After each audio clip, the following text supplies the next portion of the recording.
how to delete Snapchat account in 2022.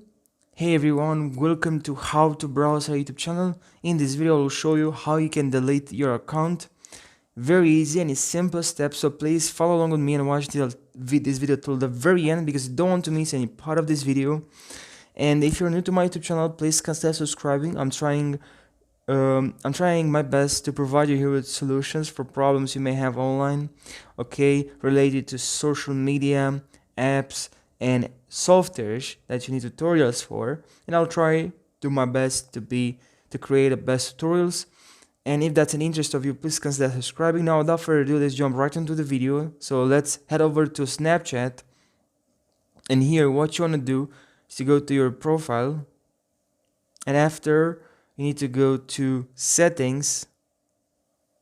And from settings, you need to scroll a little bit down until you see I need help. Right over here. I need help. So tab on I need help.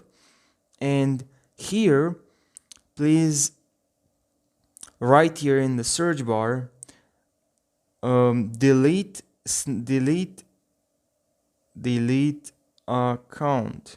Okay, how do I delete my Snapchat account? So tab on that, please, and now please just tap on this accounts portal, please. Here, if you tab on accounts portal, here we have, guys, delete account. Oh snap, you're leaving us, blah blah blah, your account will be deleted. So now here, just write your username and password, and after you wrote your password, just tap on continue, and that's it. That's how you delete your Snapchat account in 2022. I hope this video provides you with value. If you did, drop a like and subscribe for more how-to videos. Thank you for watching and see you in the next video.